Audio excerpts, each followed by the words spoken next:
So, I'm going to begin with a poem that's called Welcoming the Flowers. I'm standing on the corner of Stanton and Christie, waiting for the traffic light to change. A man is sitting on the steps of a building, holding his young son on his lap. He is eating fried chicken from Chico's Takeout on Houston. He chews on the wings and feeds bits of the breast to his son. The man finishes eating, puts the leftover chicken, bones, fries, and soda can in a paper bag and leaves it on the sidewalk. A brown dog from the neighboring building snoops around, gets its nose in the bag, chews on the bones, and makes a mess. The man hits the dog with a newspaper, and it yelps and runs away. A black cat sitting in a window watches wide-eyed, staring down at the dog, chicken bones, and grizzle. I see their past and present lives. The man eats the chicken, and the chicken was his mother, who had died 2 years ago of cancer. The dog chewing on the bones was his father, who had died 5 years ago of a heart attack. And the cat in the window was his grandmother. And his young son, whom he holds so tenderly, was the man who killed him in his previous life. His wife comes home with the groceries and takes the boy into the building. She had been his lover in many past lives and was his mother for the first time in this one. The world just makes me laugh. Fill what is empty, empty what is full, light as body, light as breath, welcoming the flowers, daffodils baptized in butter, lilacs luxuriously licking the air, necklaces of wisteria bowing to magnolia mamas. The cherry blossoms are razor blades, the snow dahlias sharp as cat piss. The lilies of the valley are lilies of fur, lilies of feather, lilies of fin, lilies of skin. The almost Miss America rose. They all smell so good, and I get sucked into their meaty, earthy goodness. You make my heart feel warm. I lay my head on your chest and feel free. Filling what is empty, emptying what is full, filling what is empty, emptying what is full, filling what is empty, emptying what is full. The gods we know we are, the gods we know we were.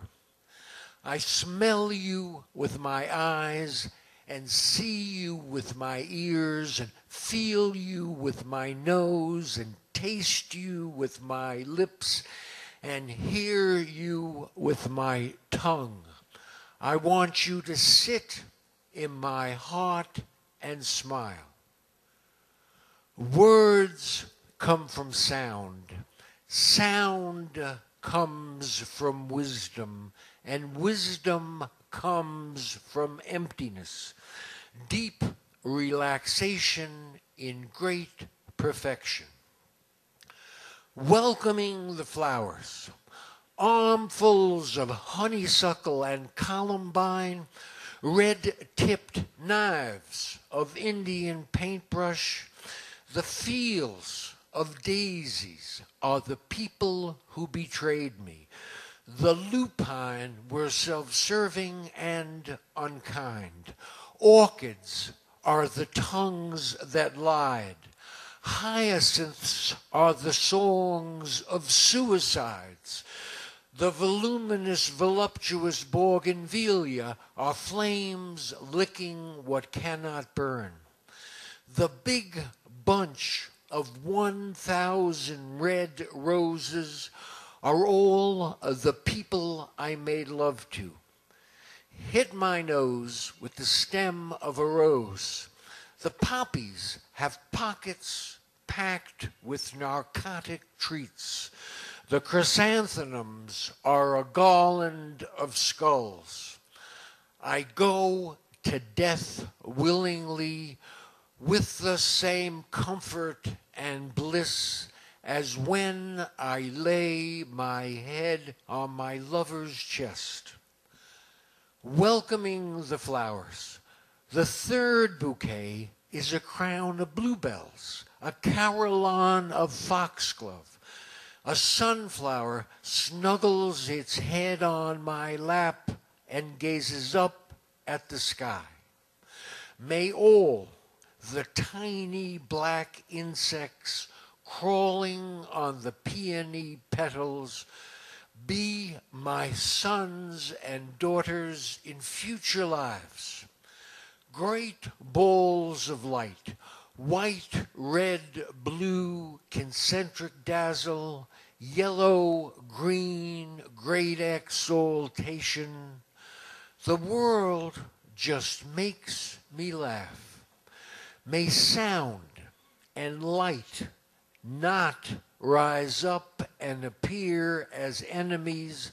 May I know all sound as my sound. May I know all light as my light.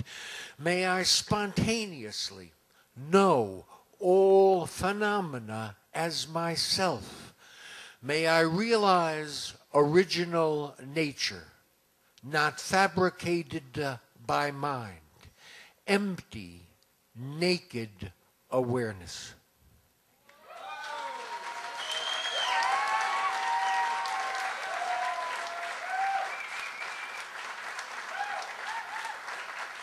Thank you.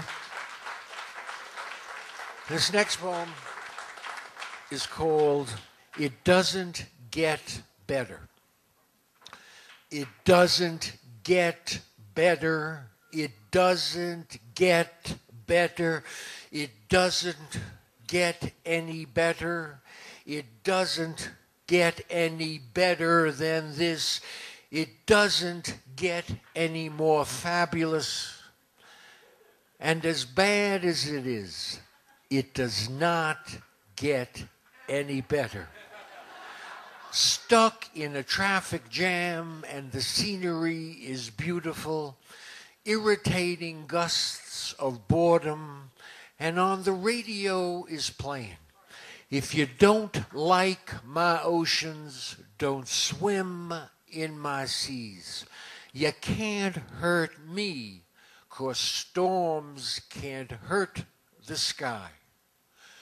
Sugar skulls and long necklaces of rotting human skulls of police officers, lawyers, and judges. The triumph over abuse and injustice. Fat chance, ring the alarm. I could not save you. You are addicted to anger and complaining. When you got hepatitis, everything looks yellow. My anger ate the goose that laid the golden egg, thick bacon and a little something sweet. And the most surprising change is becoming the God of your enemy. The eagles fly below us.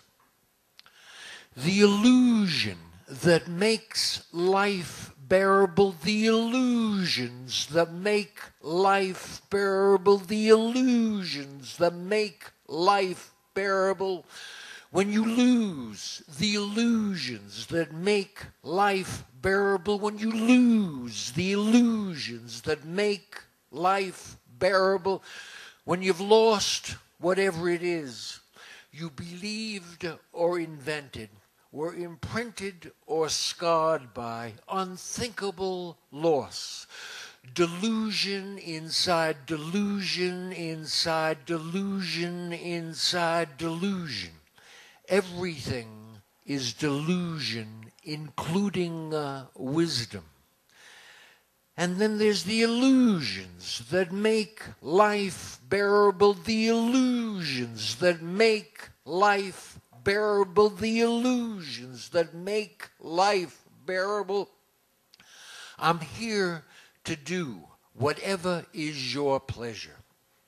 Empty words, gone without a trace. All I had to do was get through it. All I had to do was get through it. All I had to do was get through it. You can't win. You can't break even. And you can't even quit the game. And happily, very soon, I will remember nothing. The sand is snow, a hurricane in a drop of cum. You will find your true love in the end. You will find your true love in the end. You will find your true love in the end. When you die, you will find your true love in your mind. When you die, you will find your true mind. In the darkest night is the brightest light, clear, unlocatable, with emptiness awareness.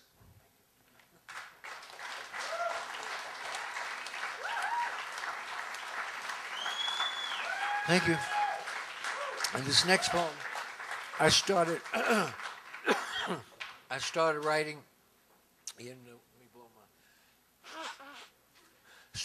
in New York in July of 2001 and finished it by the end of that year, 2001.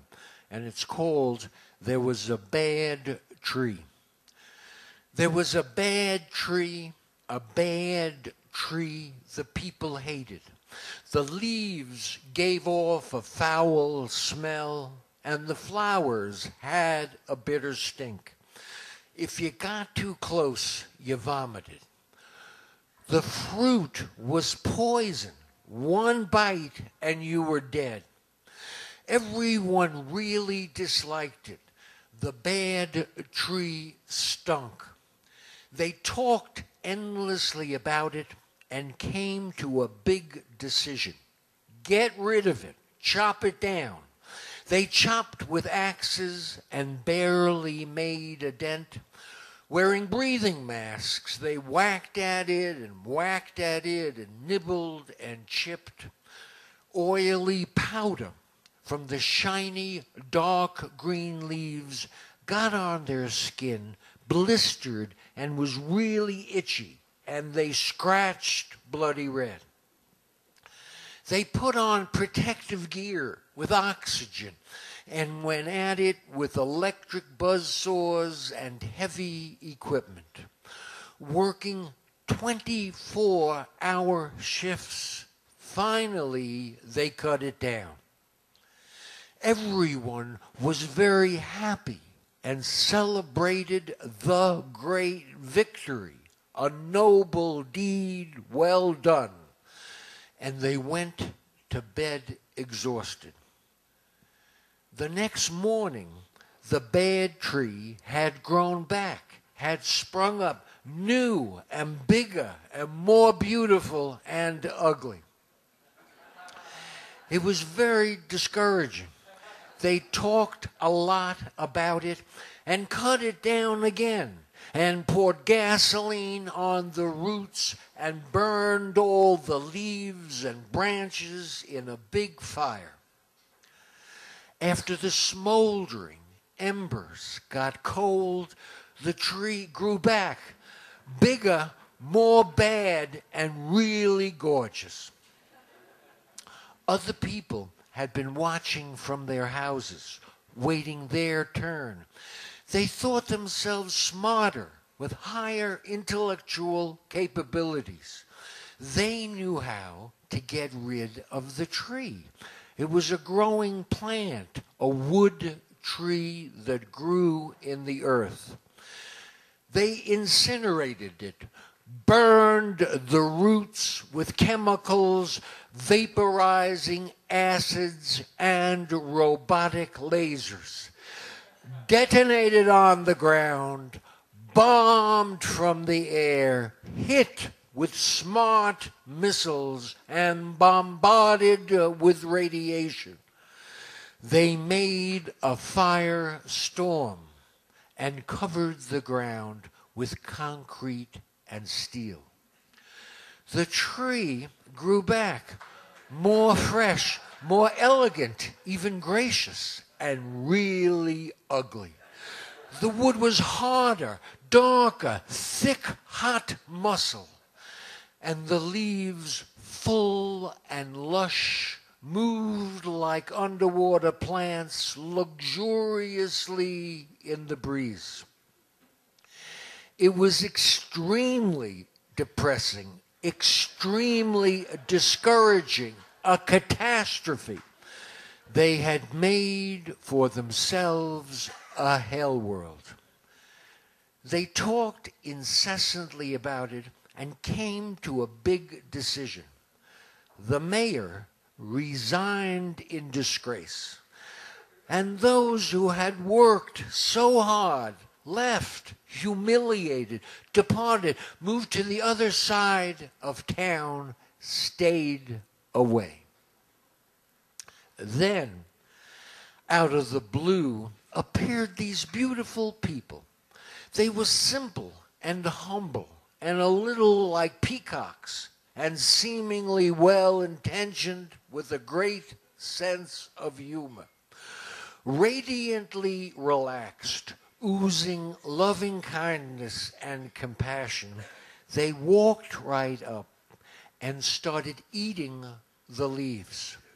They ate the leaves and enjoyed them, became happy and laughed and chomped on more leaves. You could tell they really liked the taste. They pressed their cheeks to the flowers, black velvet coated with transmission oil. They licked the sweet juices that seeped from the petals. The pollen was coal dust and petroleum gas. Burying their noses, they sucked in deep breaths, eating the smell. Great bliss. They discovered the fruit hidden beneath the leaves, overripe mangoes with sticky eggplant skin hung like testicles. And inside the fruit was rotting meat like liver. The special people got their faces into the stinking slime and really got into it, inhaling with their lips and teeth and tongues. They licked and drank the thick red juice. The seeds, like cabochon rubies, seemed particularly potent and were chewed with great delight. The fruit contained the 5 wisdoms. The men and women became luminous. Their skin was golden, and their bodies, almost transparent, were clothed in shimmering rainbow lights. They became sleepy, yawned, and curled up under the tree and took a nap. While they slept, music filled the air. Lounging against the gnarled tree trunk and protruding roots, their huge bodies, colored red, yellow, blue, green, white, rested in great equanimity and radiated huge compassion. Inside the tree was the secret home of many demigods, hungry ghosts, and earth spirits who were very pleased with all the positive attention being paid them. After years of abuse, mutilation, and destruction, they were thrilled, even though they were being ravaged and their flowers wrecked.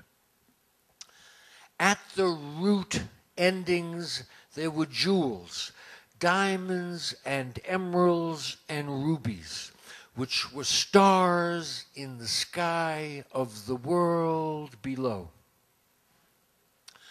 The beautiful men and women woke up and nibbled on the leaves again. They ate the leaves like deer, pausing between bites, looking up at the vast, empty sky.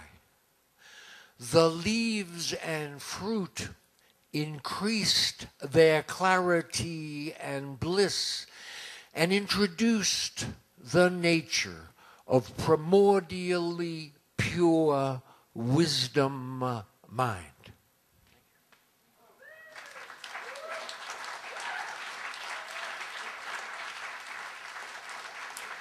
Thank you.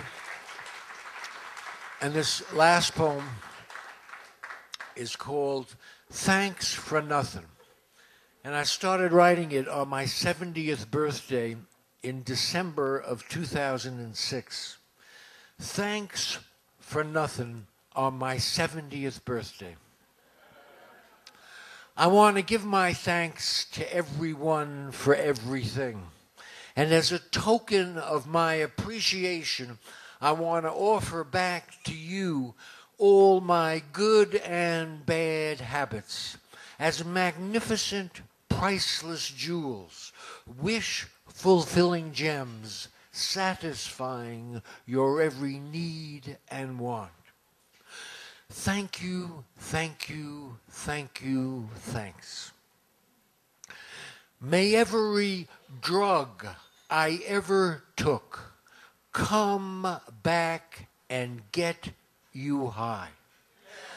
May every glass of wine and vodka I ever drank come back and make you feel really good, numbing your nerve ends, allowing the natural clarity of your mind to flow free. May all the suicides be songs of aspiration. Thanks that bad news is always true. May all the chocolate I've ever eaten come back rushing through your bloodstream and make you feel happy.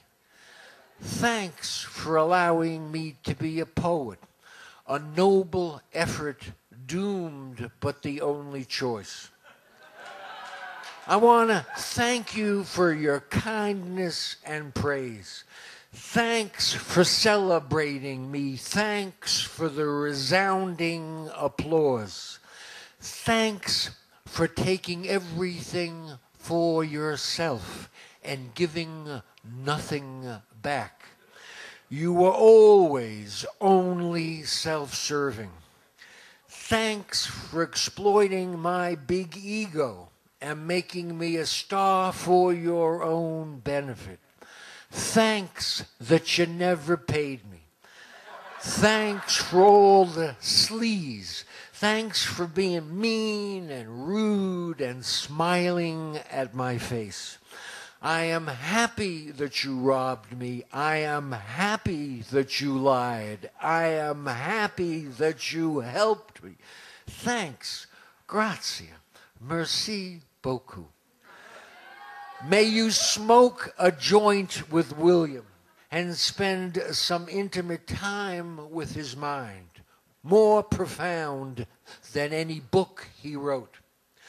I give enormous thanks to all my lovers, beautiful men with brilliant minds, Bob, Jasper, Ugo. May they come here and make love to you. And may my many other lovers of totally great sex, countless lovers of boundless, fabulous sex, countless lovers of boundless, fabulous sex, countless lovers of boundless, fabulous sex, in the golden age of promiscuity, may they all come here and make love to you, if you want. May they hold you in their arms, bawling to your heart's delight, bawling to your heart's delight, bawling to your heart's delight.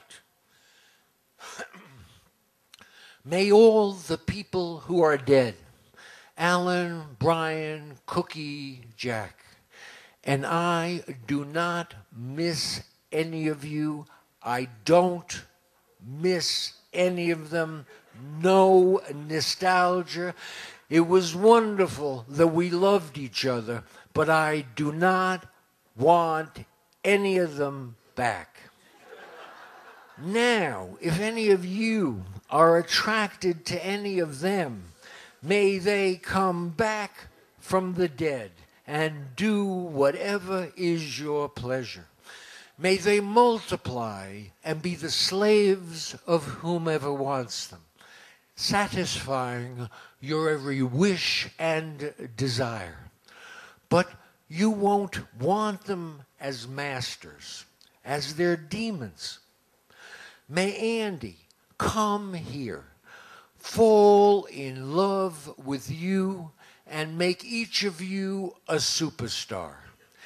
Everyone can have Andy, everyone can have Andy, everyone can have Andy, everyone can have an Andy. Huge hugs to my friends who betrayed me. Every friend became an enemy sooner or later. Deep kisses to my loves that failed. I am delighted you are vacuum cleaners sucking everything into your dirt bag. You are none other than a reflection of my mind. Thanks for the depression problem and feeling like suicide every day of my life. And now that I'm 74, I'm happily almost there. 20 billion years ago, in the primordial wisdom soup, beyond comprehension and indescribable, something without substance moved slightly and became something imperceptible, moved again and became invisible, moved again and became a particle, and particles moved again and became a quark, and again and became quarks, moved again and became protons and neutrons and the 12 dimensions of space. Tiny fireballs of primordial energy, bits tossed back and forth in a game of catch between particles, transmitting electromagnetic light and going really fast, 40 million times a second, where the pebble hits the water. This is where the trouble began. Something without substance became something with substance. Why did this happen? because something substanceless had a feeling of missing out on something. Not getting it was not getting it, not getting it, not getting it, not getting something when there was nothing to have. From that primordially endless potential to modern day reality, 20 billion years later, has produced me, and my stupid, grasping mind has made me and you and my grasping mind. May Rinpoche and all the great Tibetan teachers who loved me come back and love you more. May they hold you in their wisdom hearts, bathe you in all-pervasive compassion, give you pith instructions, and may you, with the diligence of Olympic athletes, do meditation practice, and may you, with great confidence, realize the true nature of mind. America, thanks for the neglect. I did it without you. Let us celebrate poetic justice. You and I never were, never tried to do anything, and never succeeded. Thanks for introducing me to the face of the naked mind. Thanks for nothing.